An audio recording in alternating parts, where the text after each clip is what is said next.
Commentaire sur Daniel, chapitre 6. Document d'étude numéro F027-6. Le chapitre traite du changement de pouvoir. Introduction.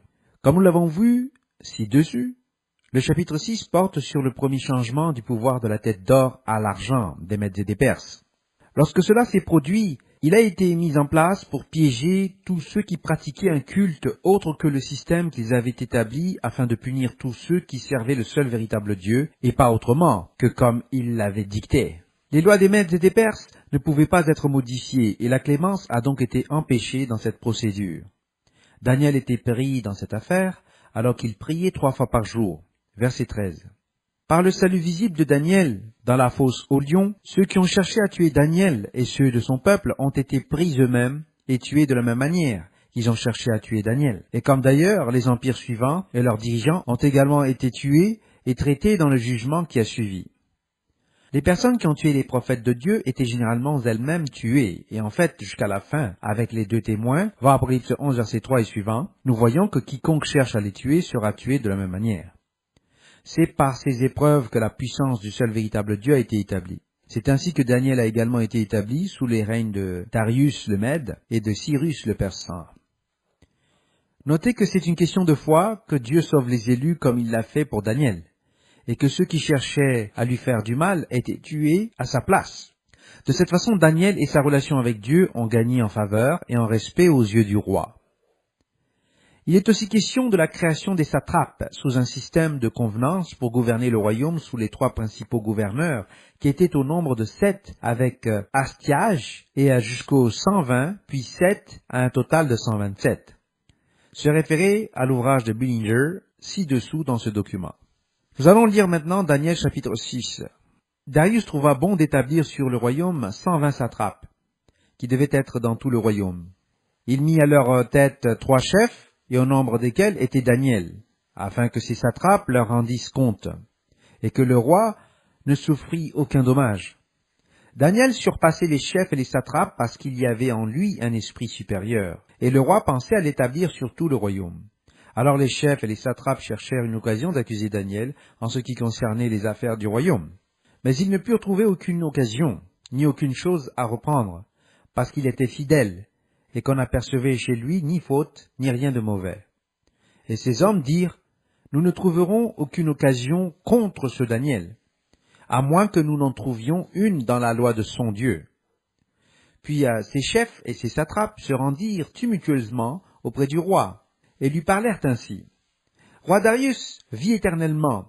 Tous les chefs du royaume, les intendants, les satrapes, les conseillers et les gouverneurs sont d'avis qu'il soit publié un édit royal avec une défense sévère, portant que quiconque, dans l'espace de 30 jours, adressera des prières à quelque dieu ou à quelque homme, excepté à toi, ô roi, sera jeté dans la fosse au lion. Maintenant, ô roi, confirme la défense et écris le décret, afin qu'il soit irrévocable, selon la loi des Mèdes et des Perses, qui est immuable. » Là-dessus, le roi Darius écrivit le décret et la défense. Lorsque Daniel sut que le décret était écrit, il se retira dans sa maison, où les fenêtres de la chambre supérieure étaient ouvertes dans la direction de Jérusalem. Et 3 fois le jour, il se mettait à genoux. Il priait et il louait son Dieu, comme il le faisait auparavant. Alors ces hommes entrèrent tumultueusement, et ils trouvèrent Daniel qui priait et invoquait son Dieu. Puis ils se présentèrent devant le roi, et lui dirent au sujet de la défense royale, « N'as-tu pas écrit une défense portant que quiconque, dans l'espace de 30 jours, adresserait des prières à quelque dieu ou à quelque homme, excepté à toi, ô roi, serait jeté dans la fosse au lion ?» Le roi répondit, « La chose est certaine, selon la loi des Mèdes et des Perses, qui est immuable. » Ils prirent de nouveau la parole et dirent au roi, « Daniel, l'un des captifs de Juda, n'a tenu aucun compte de toi, ô roi, ni de la défense que tu as écrite, et il fait sa prière 3 fois le jour. » Le roi fut très affligé quand il entendit cela. Il prit à cœur de délivrer Daniel, et jusqu'au coucher du soleil, il s'efforça de le sauver.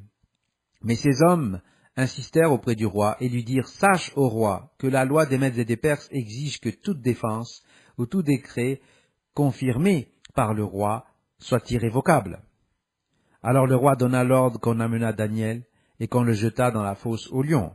Le roi prit la parole et dit à Daniel, « Puisse ton Dieu, que tu sers avec persévérance, te délivrer. On apporta une pierre et on la mit sur l'ouverture de la fosse. Le roi la scella de son anneau et de l'anneau de ses grands, afin que rien ne fût changé à l'égard de Daniel. Le roi se rendit ensuite dans son palais. Il passa la nuit à jeun. Il ne fit point venir de concubine auprès de lui, et il ne put se livrer au sommeil. Le roi se leva au point du jour, avec l'aurore, et il alla précipitamment à la fosse aux lions. En s'approchant de la fosse, il appela Daniel d'une voix triste. Le roi prit la parole et dit à Daniel, « Daniel, serviteur du Dieu vivant, ton Dieu, que tu sers avec persévérance, a-t-il pu te délivrer des lions ?» Et Daniel dit au roi, « Roi, vis éternellement. Mon Dieu a envoyé son ange et fermé la gueule des lions, qui ne m'ont fait aucun mal, parce que j'ai été trouvé innocent devant lui. Et devant toi non plus. Ô roi, je n'ai rien fait de mauvais. » Alors le roi fut très joyeux, et il ordonna qu'on fît sortir Daniel de la fosse. Daniel fut retiré de la fosse, et on ne trouva sur lui aucune blessure, parce qu'il avait eu confiance en son Dieu. Le roi ordonna que ces hommes qui avaient accusé Daniel fussent amenés et jetés dans la fosse aux lions, eux, leurs enfants et leurs femmes. Et avant qu'ils fussent parvenus au fond de la fosse, les lions les saisirent et brisèrent tous les os. Après cela, le roi Darius écrivit à tous les peuples et à toutes les nations, aux hommes de toute langue qui habitaient sur toute la terre. Que la paix vous soit donnée avec abondance. J'ordonne que dans toute l'étendue de mon royaume, on ait de la crainte et de la frayeur pour le Dieu de Daniel, car il est le Dieu vivant, et il subsiste éternellement. Son royaume ne sera jamais détruit, et sa domination durera jusqu'à la fin. C'est lui qui délivre et qui sauve, qui opère des signes et des prodiges dans les cieux et sur la terre. C'est lui qui a délivré Daniel de la puissance des lions. Daniel prospéra sous le règne de Darius et sous le règne de Cyrus le Perse. Version Louis II. Ci-après, les notes de Billinger sur le chapitre 6. Ces notes sont disponibles uniquement en anglais. Fin de la lecture du document d'étude numéro F027-6. Commentaire sur Daniel, chapitre 6.